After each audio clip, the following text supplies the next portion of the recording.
बैठे अर्चावतार का सुंदर श्रृंगार करता है। कोई आए नहीं आए, मैं उसका दर्शन करने जरूर आता हूं, मैं उनके अर्चावतार को देखने आता हूं। हम अपने गिरधर लाल जी का श्रृंगार करके और विराजमान करके और बाहर से गेट बंद करके आ जाता हूं। तो एक दिन हमारे जीजा जी बोले, आप बाहर से बंद क्यों कर देते हो, अच्छा नहीं लगता ना लाल जी को ऐसे अंदर बंद कर दो। मैंने कि अरे हम यहाँ हमारे बंद कर जा में, क्योंकि हमारे जाति लाल जी अपने सखा मंडली ने बुला लें फिर भीतर, और महाराज सबरे अंदर आ जाएं, उनमें शिव जी भी आ जाते हैं, ब्रह्मा जी भी आ जाते हैं, छोटे छोटे ठाकुर जी के सब सखा आ जाते हैं, ये सूरदास कुम्मन दास ये सब आ जाते हैं, सबके संग ठाकुर जी खूब आनंद करते हैं। जब हम लौट के आते हैं तो लौटते में जैसे ही गेट की खोलने की आवाज आती है, इतने में सब अंतर ध्यान होकर ठाकुर जी अपने स्थान पर बैठ जाते हैं। अब हथकर वो बाहर अगर सटकोना नहीं लगाएंगे, सीधे प्रवेश कर जाएंगे, कहीं ठाकुर जी की लीला में बाधा ना बन जाए।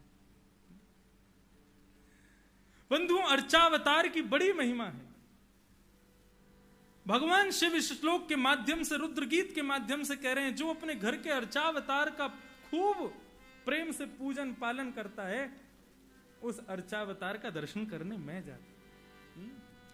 दर्शनम नो दिदृक्षुणाम देहि भागवतार्चितम। मैं कैसे आपका दर्शन करना चाहता हूं? किसी परम वैष्णव के द्वारा आपका श्रृंगार किया गया हो, उस स्वरूप में आपको देखना चाहता हूं प्रभु। क्यों? बोले रूपम प्रियतमम स्वाना सर्वेन्द्रिय गुणांजनम।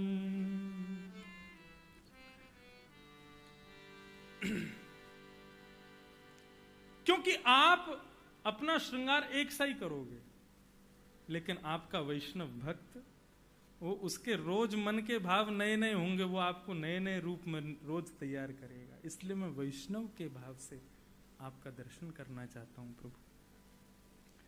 बहुत सुंदर बात कह रहे हैं। स्निग्ध प्राबृंघन श्याम सर्व सौंदर्य संग्रहम। आप कौन हो प्रभु? आप घनश्याम हो। जिस प्रकार काले काली मेघ मालाएं आकर के जब आकाश में अपना स्थान ग्रहण करती हैं, तो उन काले काले बादलों का जो रंग होता है वैसा रंग आपका है। आप घनश्याम हो। सर्व सौंदर्य संग्रहम। बोले क्या हो? बोले सुंदरता का संग्रहालय हो आप। सुंदरता के संग्रहालय। कितना सुंदर शब्द कह रहे हैं भगवान से। सर्व सौंदर्य संग्रहम। जिस प्रकार पुस्तकालय होता है, वहां पुस्तकों का सुंदर पुस्तकालय, ऐसे बोले सर्व सौंदर्य का आप संग्रहालय हो। महाभारत में प्रसंग आता है कि जब पांडवों का यज्ञ चल रहा था, तो उस यज्ञ के मध्य में भगवान ने अपने, वैसे तो सुंदर तो है ही है, लेकिन अपने रूप को इतना सुंदर बनाया, इतना सुंदर बनाया, इतना सुंदर बनाया कि उस सुंदर दृश्य को देख करके वहां बैठे सब लोग कहने लगे, हे विधाता, आज तेरी सुंदरता हमने देख ली, इससे सुंदर विधाता कभी किसी को बना ही नहीं सकता। इतने सुंदर भगवान बने।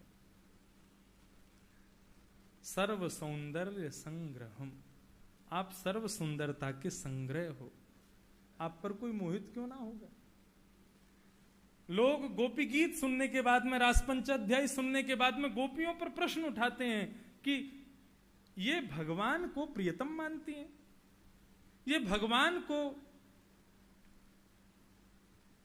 अपना प्रियतम मान करके भजन करती हैं। भगवान के प्रति हो ना हो, कहीं ना कहीं इनकी कामासक्ति दर्शित होती है। लोग ऐसा प्रश्न करते हैं, क्यों? और इसी विषय को लेकर के भगवान के ऊपर क्या क्या नहीं करते आज के लोग।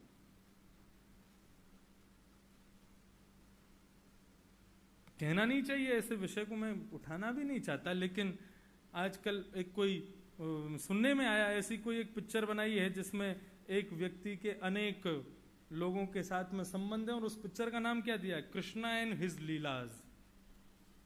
उस लड़के का नाम कृष्ण है और उसके बहुत सारी प्रेमिकाएं हैं। आप ये सोचते हैं कृष्ण के प्रति? आपको बता देते हैं, भगवान शिव कह रहे हैं सर्व सौंदर्य संग्रहम, आप सारी सुंदरता के संग्रह हो। गोपियों का मोहित होना भगवान के स्वरूप पर तो बहुत दूर की बात है। नन्ना सा 4 वर्ष का ध्रुव, 4 वर्ष का बालक जानता है कि स्त्री पुरुष कौन होते हैं, सुंदर कुरूप कौन होता है? 4 वर्ष के बालक को सुंदर स्त्री टॉफी दिखावे, टॉफी नहीं दिखावे तो सुंदरता पर रीच करके उसकी गोदी में नहीं जाएगा। लेकिन यदि कोई कुरूप व्यक्ति, यदि कोई झुंझुना भी उसको हिला के दिखा दे तो उसके रूप को नहीं देखेगा, बालक उसकी गोद में चढ़ जाता है उससे मोहित होकर के। ऐसी 4 वर्ष की अवस्था के ध्रुव जी महाराज, जिनको ये भी नहीं पता सुंदरता कुरूपता क्या होती है, उनके विषय में लिखा है कि जब श्रीमन नारायण उनके सामने प्रकट हो गए और शंख चक्र गदा पद्म धारण करके गरुण जी पर विराज रहे हैं, हल्की हल्की मुस्कान ठाकुर जी के मुखमंडल पर जैसे ही आई, प्रसन्न हासा ऋण लो चलो लसत, जैसे ही मुस्कुराहट आई तो ठाकुर जी के गाल जो हैं ये रसगुल्ले गुलाब जामुन की तरह गोल गोल हो गए, श्री हरि के गाल। तो ऐसा वर्णन है, 4 वर्ष के ध्रुव जी के मन में भावना उत्पन्न हुई, मुझे कैसे भी मुझे मौका मिले तो मैं इनके ऊपर चढ़ के इनके गोल गोल गालों को काट लूं, इतने प्यारे लग रहे हैं ठाकुर जी।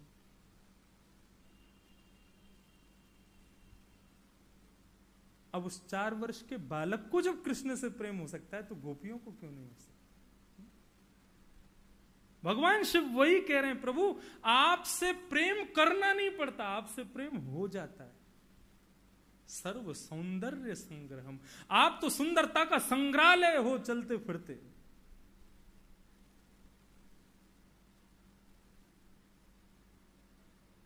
ऐसे सौंदर्य को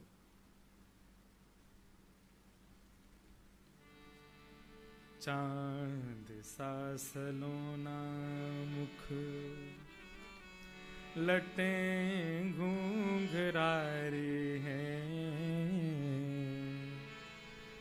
भोए हैं कटीली आंखें, तिरछी कटारे हैं, होया को चंदन सो महके बदन, हो मेरा या पे अटक गया मन, राधा रमण मेरो, राधा रमण रे,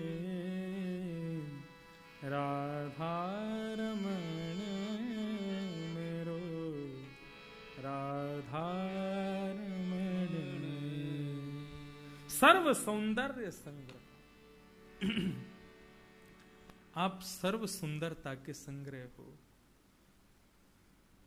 सुंदर मृदुहासम हरत विषादम, राधा रमणम हरे हरे।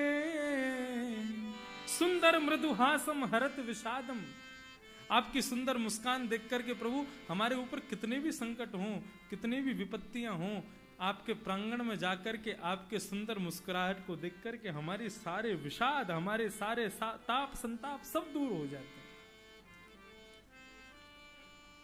ऐसे भगवान शिव उनकी वंदना गा रहे।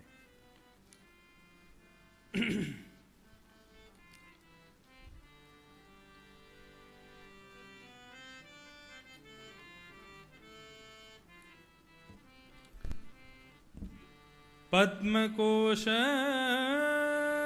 पलाशाक्षम, सुंदर भ्रूसुनासिकम, सुद्विजम सुकपोलास्यम, समकर्ण विभूषणम।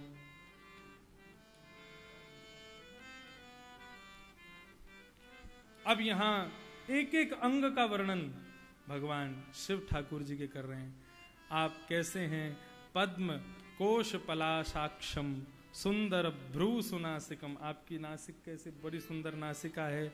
स्विद्विजम सुकपोलास्यम समकर्ण विभूषणम, इस प्रकार से भगवान शिव ने एक एक अंग का वर्णन किया, सौंदर्यता का भाव। भगवान शिव का जो ये रुद्र गीत है, इस रुद्र गीत में जैसे गोपी गीत आदियों में बहुत विशेषताएं बातों की हैं, ऐसे विशेषताएं तो बहुत हैं, लेकिन सब में सौंदर्य का वर्णन, नमस्कार आदि वो सब ज्यादा हैं। लेकिन जब भगवान शिव यहाँ पर महिमा का बखान करना शुरू करते हैं, तब भगवान शिव ने बहुत सुंदर सुंदर बातें कही हैं। और यहां से महिमा का बखान करना शुरू कर रहे हैं। क्या कह रहे हैं? भवान भक्तिमता लभ्यो दुर्लभ सर्वदेहिनां स्वाराजस्यापय भीमत् एकांतेनात्मविद्गति। प्रभु, आपको प्राप्त करना साधारण बात नहीं है। आप सोचो, ब्रह्मा को प्राप्त करना इतना मुश्किल, शिव को प्राप्त करना इतना मुश्किल, तो विष्णु को प्राप्त करना साधारण नहीं है। लेकिन भवान भक्तिमता लभ्यो, साधारण मनुष्य को आपकी प्राप्ति करना बहुत मुश्किल है, लेकिन जो भक्तिमत है, जो भक्तिवान है, उसको तो आप ऐसे सुलभ हो जाते हो बिल्कुल आसानी से। उसके लिए कोई बड़ी बात नहीं है आपको प्राप्त करना। लेकिन होनी चाहिए हृदय में अटूट प्रेम, अटूट भक्ति का भाव। उसके लिए आप अत्यंत सुलभ हैं प्रभु। क्षणार्धेनापि तुलये न स्वर्गम नान पुनर्भवम भगवत संगी संगस्य मर्त्यानाम किमुताशिष। श्रीमद् भागवत में ये श्लोक 3 बार है। भगवान शिव ने रुद्र गीत में भी इस श्लोक को गाया। क्या कह रहे हैं? बोले क्षणार्धेनापि तुलये न स्वर्गे ना पुनर्भवे भगवत भक्ति संगस्य मर्त्यानाम किमुताशित। भगवान शिव कह रहे हैं, स्वर्ग का सुख एक तरफ रख लीजिए, संसार का सुख एक तरफ रख लीजिए। ये संसार के सारे सुख, स्वर्ग के सारे सुख एक तरफ रख लीजिए। ये कितने भी सुखी क्यों ना हो, लेकिन आपके सत्संग के, आपके दर्शन के, आपके भक्त के एक क्षण के संग की भी ये बराबरी नहीं कर सकते। भगवान शिव कह रहे हैं, यदि आप कहें कि महाराज हम तो निरंतर वैष्णवों के संग रहते हैं, निरंतर भक्तों के संग रहते हैं, हमको तो ऐसा अनुभव नहीं हुआ, तो आपने अभी सत्संग किया ही नहीं।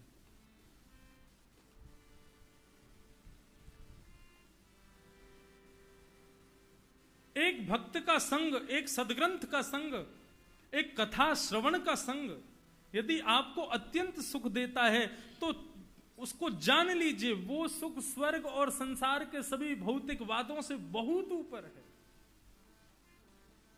भगवान शिव कह रहे हैं, एक क्षण का भी ऐसा संग उनकी बराबरी नहीं कर सकता कोई। मैं अपनी कथा में हमेशा कहता हूं, आप सत्संग नहीं कर सकते, कोई बात नहीं, लेकिन कुसंग कभी मत करो। संग दोष सबसे बुरा होता है। भगवान हमको दंडित ही संग दोष की वजह से करते हैं। आप कहोगे मैं तो कुछ गलत नहीं करता, मैं तो कुछ गलत नहीं खाता, ना पीता, कुछ भी नहीं करता। भगवान कहते हैं तू संग तो ऐसों का ही करता है ना, तू रहता तो उन्हीं के साथ है ना।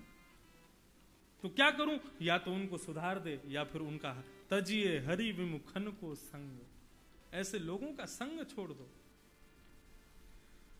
तो संग के विषय में बताते हुए भगवान शिव कह रहे हैं कि प्रभु के भक्तों का संग प्रभु की कथा का संग, प्रभु के ग्रंथों की संग की तुलना स्वर्ग और संसार के भौतिक वस्तु नहीं कर सकती, उसके समान कभी नहीं पहुंच सकती। उसके बाद में और सुंदर एक बात कह रहे हैं, बहुत सुंदर बात कह रहे हैं। अथानाघाघ्रेस्तव कीर्ति तीर्थयो, अथानाघाघ्रेस्तव कीर्ति तीर्थयो, रंत बहिष्णाविधूत पापमन्नाम। भगवान शिव कह रहे हैं, प्रभु आप यदि हमें देना चाहते हैं तो एक वरदान दीजिए। अथानघाघ्रेश तव कीर्ति तीर्थयो, रंतर्वहिष्णान विधूत पाप्मनाम, भूतेष्वनुक्रोशु सुसूक्तशीलिनां, स्यात् संगमोऽनुग्रह एषनस्तव। आपने दो गंगाओं को जन्म दिया है, दो तीर्थों का जन्म भगवान से हुआ है। कौन कौन से तीर्थ? एक तीर्थ तो है चरणों से निकली गंगा प्यारी, वो गंगा जहां जहां से बहती वो सब तीर्थ है। आपने अपने अंग से दो तीर्थों को जन्म दिया, एक चरणों से गंगा को जन्म दिया और एक मुख से गंगा को जन्म दिया, कथा गंगा को। तो हे प्रभु, आप हमें यदि संग देना चाहते हैं तो ऐसे लोगों का संग दे दो जो आपकी दोनों तीर्थों से अपने अंदर और अपने बाह्य और अंदर प्रवृत्ति को शुद्ध कर चुके हो, जो बाह्य गंगा से अपने बाह्य शरीर को शुद्ध कर चुके हो और जो आपकी वाणी की गंगा से अपने अंतःकरण को शुद्ध कर चुके हो, ऐसे लोगों का हमको आप संग करा दीजिए। और इतना ही नहीं कहा, उसके बाद में क्या कह रहे हैं? भूतेष्वनुक्रोशसुत्वशीलिनाम, अपने अंदर और बाहर से शुद्ध होकर के जो मनुष्य दूसरों पर कृपा करने की, दूसरों पर पीड़ा को समझकर परोपकार करने की भावना बना चुके हैं, ऐसे लोगों का हमारा संग कराइए। थोड़ा और सरलता से समझो। भगवान शिव कह रहे हैं कैसे लोगों का संग मिले। दो तीर्थ हैं, गंगा और कथा। जो गंगा से अपने शरीर को शुद्ध करते हैं, कथा से अपने अंतःकरण को शुद्ध करते हैं, और इन दोनों से अपने आप को शुद्ध करके जो दूसरों पर परोपकार की भावना, मतलब दूसरों की सेवा, दूसरों पर सदा दयावान बने रहने की जिनकी प्रवृत्ति है, ऐसे लोगों का हमको संग प्रदान कर दीजिए।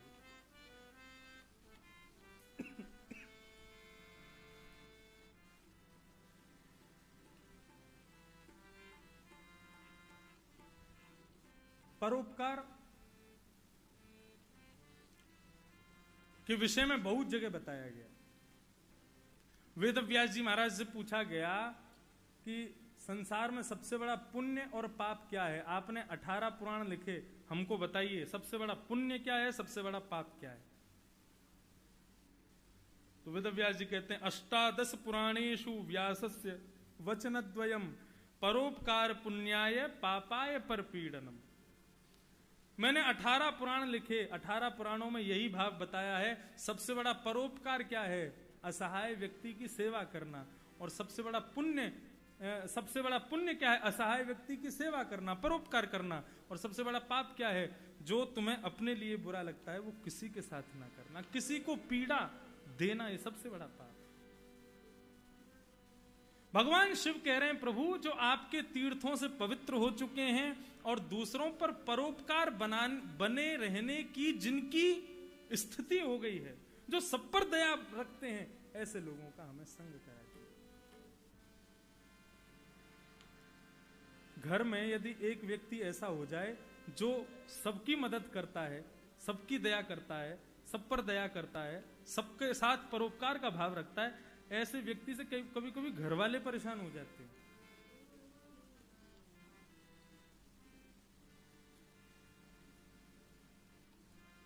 ज्यादा परोपकारी के ऊपर घर वाले भी दुखी हो जाते हैं।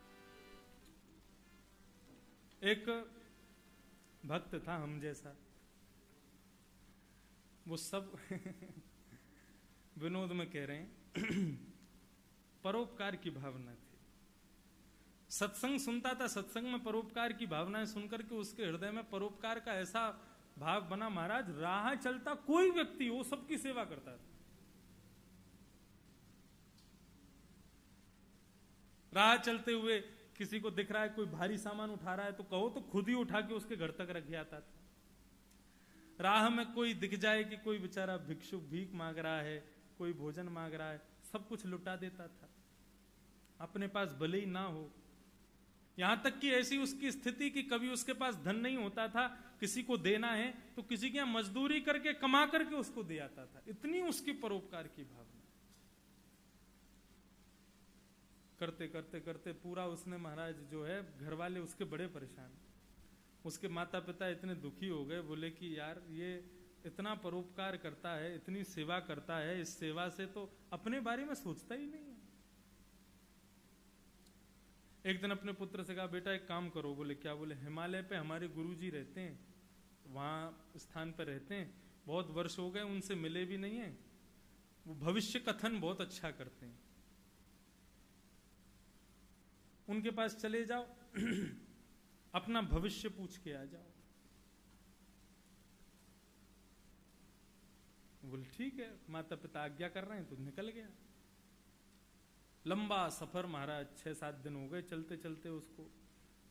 हिमालय की कंदराओं में पहुंच गया, ऊपर चढ़ाई करने लगा, तभी उसको भूख लगने लगी। तभी उसने एक व्यापारी एक देखा, अपनी दुकान बढ़ा रहा था। वहां जाकर के उसने कहा भैया कुछ प्रसादी मिलेगी, हम अपने गुरुजी के स्थान पर जा रहे हैं। तो व्यापारी अरे आओ आओ महाराज बैठो, उसको भोजन कराया। बोले क्या करते हैं तुम्हारे गुरुजी? बोले गुरुजी हमारा भविष्य कथन करते हैं। तो हमारी माता जी ने कहा कि जाके अपना भविष्य पूछ के आओ, पर उपकारी करते रहोगे कि कुछ और भी होगा जीवन में।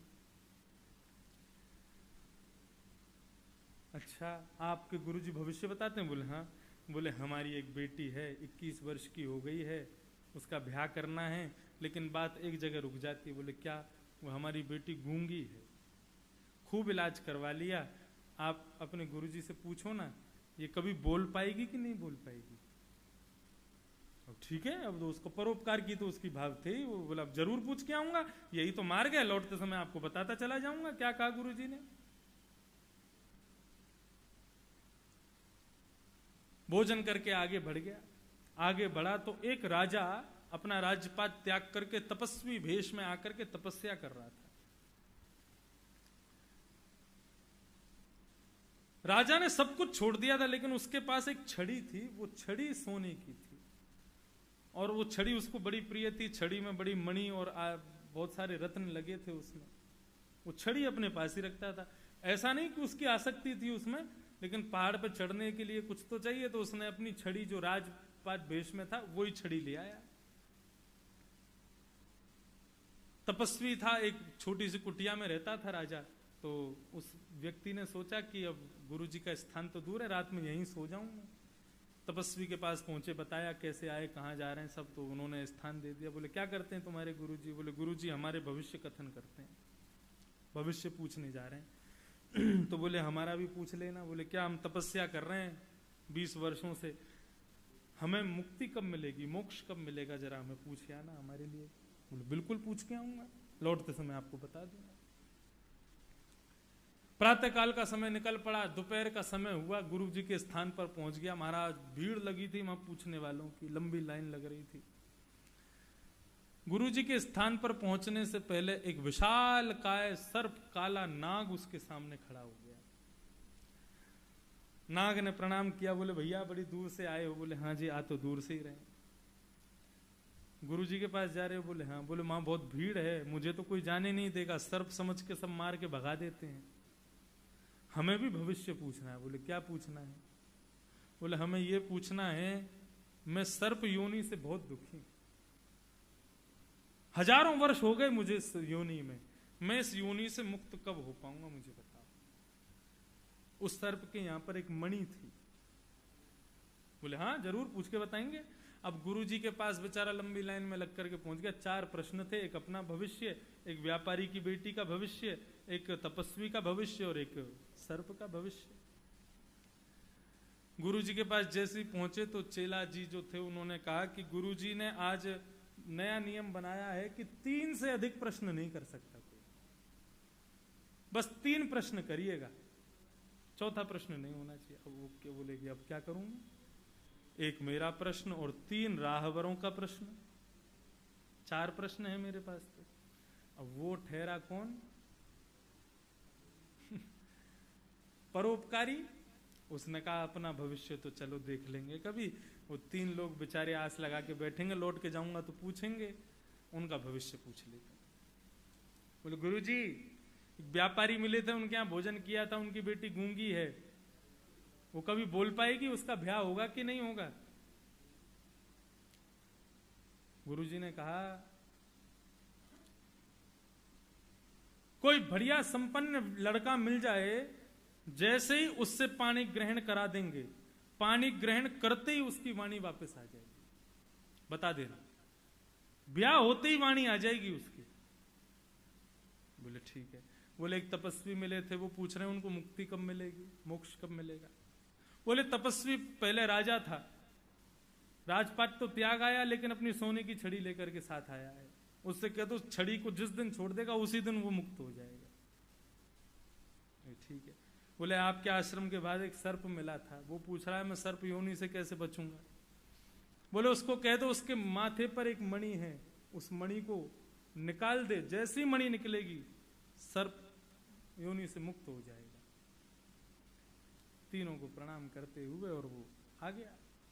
सर्प मिला, बोले महाराज गुरुजी ने आज्ञा करी है, जो तुम्हारे सिर पर मणि है इस मणि को निकाल दो, मणि के निकालते ही और आप जो है मुक्त हो जाओगे। उसने कहा अब मैं किसके पास जाऊंगा मणि निकलवाने, ये चिंता मणि है, इसको लेते ही जो चिंतन करोगे मिल जाता है, आपने मेरा कल्याण कर दिया, आप ये मणि ले लो। उस व्यक्ति ने वो मणि निकाली, मणि निकालते ही सर्प का शरीर शांत हो गया और वो सर्प योनि से मुक्त हो गया। वाह, गुरु जी की आज्ञा हो गई। नीचे गया राजा के पास, तपस्वी से कहा, बोले महाराज आप राजा थे पहले? बोले हाँ, सब कुछ छोड़ा है, लेकिन इस डंडे में आपकी आसक्ति है, ये सोने का डंडा जिस दिन त्याग दोगे उस दिन मुक्त हो जाओगे। बोले अब इसको कहां दूं, तुम ही रख लो इसको। उसको दे दिया। जैसे ही डंडा उसके हाथ में दिया, तपस्वी का पैर फिसला, खाई में गिर गया, उसको मुक्ति मिल गई, मोक्ष हो गया। व्यक्ति और आगे को गया तो उस व्यापारी के घर पहुंचा और कहा कि महाराज आप अपनी बेटी का किसी संपन्न व्यक्ति से ब्याह करा दीजिए, इसकी वाणी वापस आ जाएगी। बोले तुम्हारे हाथ में इच्छामणि सोने की छड़ी लग रही, तुमसे बढ़िया संपन्न कौन होगा? जैसे ही बेटी का ब्याह कराया तो बेटी बोलने लग गई। तीनों की इच्छा पूरी करवाई और उसका भविष्य अपने आप बन गया। घर लौट करके आया, सर्वगुण संपन्न होकर के ब्याह करके लौट करके आया।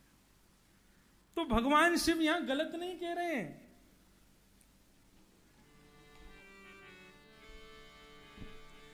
स्यात् संगमोनुग्रह एष नस्तव। क्या कह रहे हैं? वो यही कह रहे हैं। बोले ऐसे व्यक्ति का संग कराइए प्रभु जो निरंतर परोपकार में रत रहता हो। परोपकारी बनिए, सब पर कृपा करो। भगवान सब पर अच्छा एक बात सोचो, आप परोपकारी नहीं बनो तो भगवान आप पे परोपकार क्यों करेंगे? भगवान के लिए तो 8 अरब लोग हैं पूरी दुनिया में। अच्छा इंसान अलग, जानवर अलग, जल जंतु अलग, भगवान के लिए कितने लोग? आप कहां दिख रहे हो भगवान को? भगवान की दृष्टि में आना है तो परोपकारी बनो। भगवान शिव कह रहे हैं आपकी कथा गंगा, आपकी चरणों की गंगा, इन दोनों से पवित्र होकर के परोपकारी बन जाए, ऐसे व्यक्ति का हमसे हमारा उसके संग करा दीजिए। क्षणार्धेनापि तुलये न स्वर्गम न पुनर्भवम् भगवत् संगे संगस्य मर्त्यानां किमुताशिष। ऐसे व्यक्ति का संग, ऐसे व्यक्ति के संग के सामने स्वर्ग के और इस दुनिया के सारे सुख फीके हो जाएंगे प्रभु। इसलिए हमें ऐसे व्यक्ति का संग करा दीजिए, यही आपसे प्रार्थना करते हैं प्रभु। इस प्रकार से भगवान शिव ने रुद्र गीत गाया।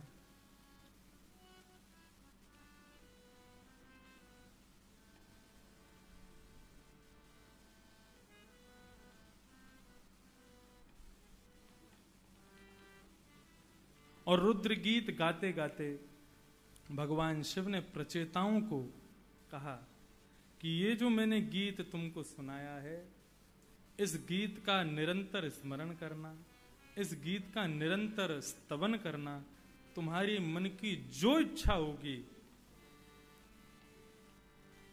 यद्यत इच्छत्य सत्वरम, जो इच्छा होगी वो पूरी हो जाएगी।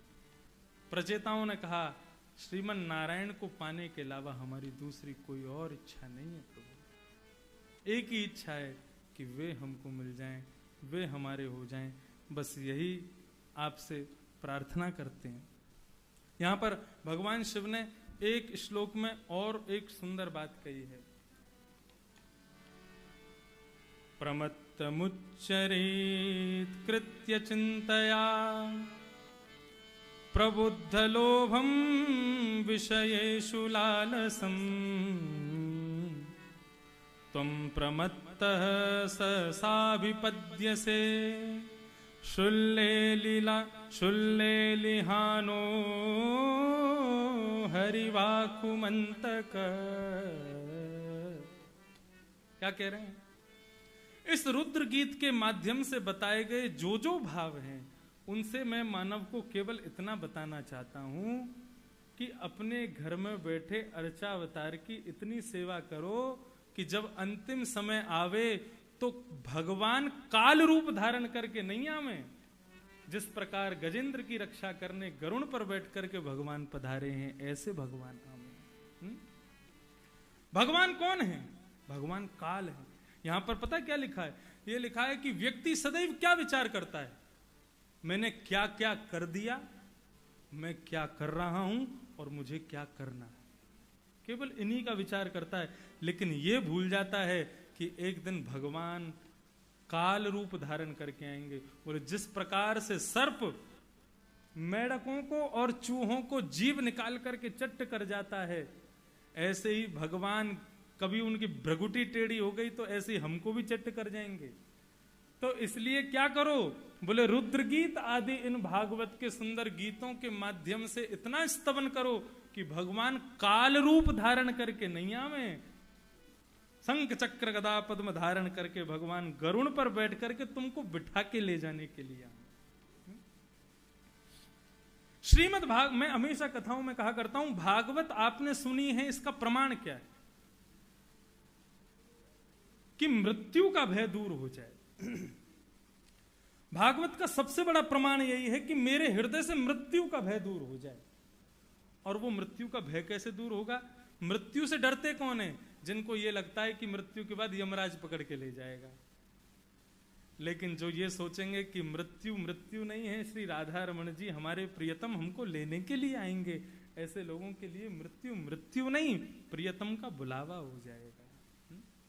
ऐसे भगवान शिव ने सुंदर स्तवन करते हुए श्री रुद्र गीत का गान किया। मैंने पहली बार मैंने जब आद्योपांत श्रीमद् भागवत का पठन किया था, तब ही बस थोड़ा सा रुद्र गीत का दर्शन मात्र किया था। लेकिन अभी 2 दिन से मैं रुद्र गीत का स्तवन और अच्छे से थोड़ा करने को मिला। तो भगवान शिव से आज प्रार्थना कि यदि किसी भी प्रकार की त्रुटि यदि हो गई हो तो हमें आप क्षमा करें। इस रुद्र गीत के भाव से हम भगवान शिव को बारंबार प्रणाम करते हैं। बोलो देवादिदेव महादेव शंकर भगवान की जय। शंकरं संप्रदं सज्जनानंद शैलकल्यावरं परमरं शङ्करं शम्प्रदं सज्जनानन्ददं शैलकल्यावरं परमरं शङ्करं शम्प्रदं सज्जनानन्ददं शैलकल्यावरं परमरं शङ्करं शम्प्रदं सज्जनानन्ददं शैलकल्यावरं परमरं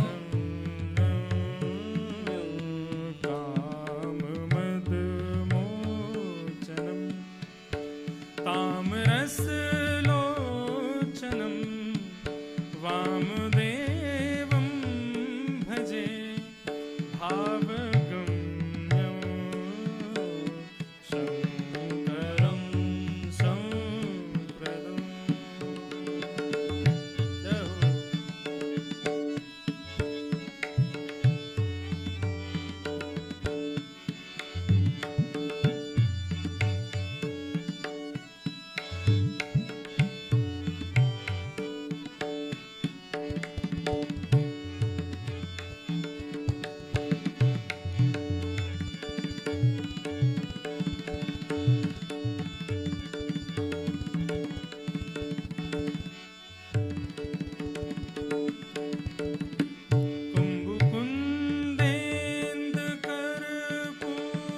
कुम्भकुन्देन्दुकर्पूरगौरं शिवं सुन्दरं